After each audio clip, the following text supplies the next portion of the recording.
1969.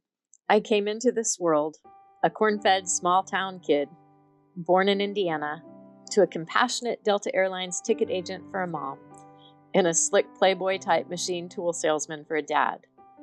My parents were working class but adventurous. On a junkyard budget, we managed to live a transatlantic lifestyle, traveling as often as we could. Life with them taught me how to be an opportunist. My mom's free flight benefits and Motel 6 discounts allowed us the luxury of travel, even if it meant missing school. Mom wrote permission slips to the nuns that read, "Sherry will be missing class because we feel that travel is an important part of her education," and off we went to Arizona to ride horses in the desert, or New York to wander Greenwich Village for a day. The magic of my travel-centered upbringing would not be realized until much later in my life. In 1998, as soon as I graduated from college, I ran away from the frozen Indiana winters as soon as I could figure out a plan.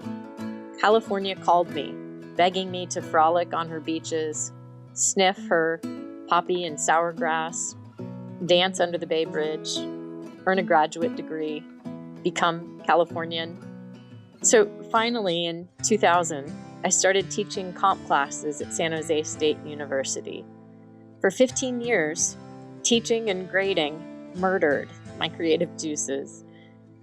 I finally woke up to realize a need for change, and I knew that I needed to find a way back to my own creative juices. So in 2015, in my mid-40s, I found inspiration by returning to school to earn another degree. By taking classes, I found a way to rekindle my own celebration of language.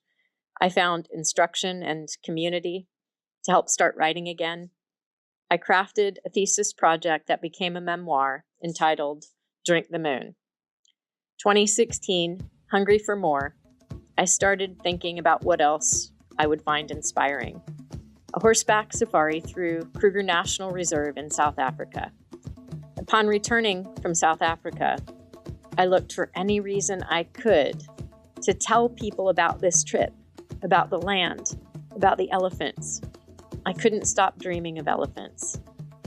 The impact of that journey rekindled in me the need for storytelling and started me on the path of travel writing. Here's the beginning and the end of an essay I had published entitled The Real King of the Jungle. The South African landscape spreads out in muted earth tones and electric skies. As the horses in front of me move, the dust from their hooves spreads a smoky filter of light over the landscape. I can taste the earth on my lips. Sunlight streams out from behind a thin veil of morning clouds. Burdette monkeys, giraffe, zebra pay little attention to me as they scavenge for their own breakfast among the drought-ridden wreckage of toppled tree trunks. And our guide, Rusty, blames the elephants. Apparently, the giant beasts tumble the trees, as easy as building blocks as they scrounge for hidden puddles. Instinctively, they know that the trees know where the water lives. I found myself feeling like I'd been plopped down into a Nat Geo TV channel, Safari Live. A long way from California, I'd come to South Africa, to Kruger National Reserve, on a quest to spot the Big Five: elephant, leopard, lion, black rhino, and buffalo. I knew down deep inside we are all looking for something. So then the essay goes on to describe the emotional and physical impact of my encounters with these magical beasts. And here's the last paragraph. As they wander back into a thicket of brush and disappear, I sit dumbfounded, collecting my thoughts, feeling my humanness, paying homage to these gentle beasts in silence. I reach up to my eyes for a second and realize that I'm crying. Somehow I am no longer a single person, but in some small way, a part of them. The emotional impact of their presence stuns me, and I think about the honor they have awarded me by their simple presence. In my humanness, I want to shout out, "I love you," but I restrain myself. I'm convinced that we've been assigned the task of sharing their message. We come in peace. We come in peace.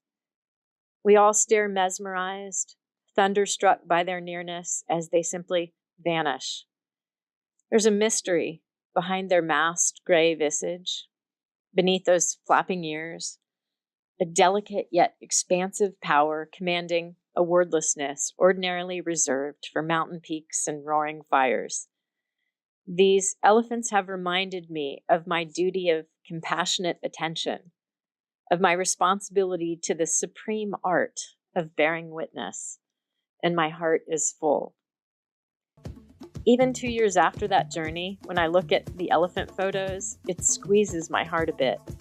It reminds me of my own tiny presence amid a vast variety of creatures that may not be here much longer if we don't make some changes.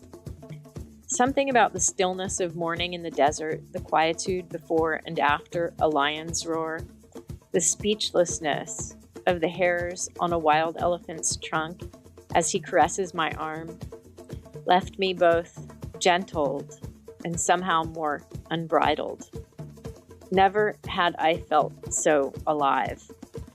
My future self would realize how much these hush-hush moments talked me into looking for ways to write and photograph further expeditions that made me feel so close to the wild heart of life. And then in 2018, in my final semester of grad school, I signed up for a travel writing class with Don George. A few weeks into the class, I came to the realization that life is about the combination of the inner and outer journey.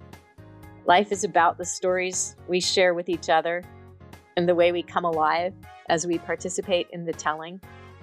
It was as if all the puzzle pieces of my life suddenly fit together. The powerful collective knowledge that conscious travelers share pulled together the magic of my childhood with the path my life had taken.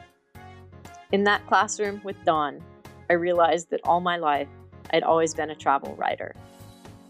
I then attended Don George's magnum opus, Book Passage Travel Writers Conference in Corte Madera, California. It happens once a year, and all the best travel writers of the world gather together to drink the Kool-Aid. I had found my people.